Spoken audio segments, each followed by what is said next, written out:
Оқушылар да мамандыққа машықтануда. Дублер күн аясында эксперимент тобының студенттері қоғамдық тамақтану орнына барып, тәжірибелі мамандардың шеберлік сағатына қатысты. Мұнда олар ұлттық асхананың ас мәзірінен бастап, шығыс тағамдарының жасалу жолдарын үйренді.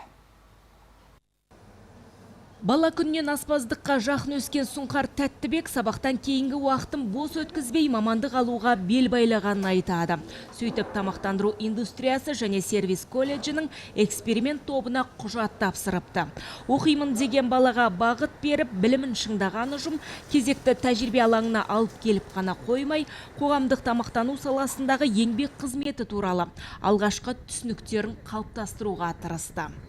Біздің колледж осы қаламыздағы өте көптеген мейрамханалармен серіктес, және біз ол мейрамханаларға барып практика жүзінде жұмыс жасап жатырмыз, және маған ол практикалардан ұсыныстар келуде. Осы Құдай қаласа 1,5 жылдан кейін бітіріп, диплом алып болғаннан кейін сол жерлерге жұмысқа шақырылуда. Біз ол жақта әртүрлі ұлттардың тағамдарын үйреніп жатырмыз. Оқушылардың жұмысшы мамандықтарына деген қызығушылығын арттыру мақсатында ұйымдастырылған бүгінгі іс-шарада аспаздықтың қыр-сыры айтылды.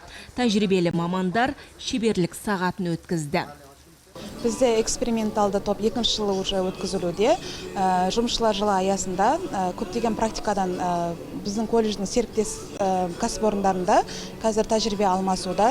Бұл үлкен мүмкіндік деп білеміз. Бұл іс-шараның мақсаты жұмысшылар жылы аясындағы студенттердің мамандыққа деген қызығушылығын арттыру және де өз мамандықтарының нағыз шебері болып шығу.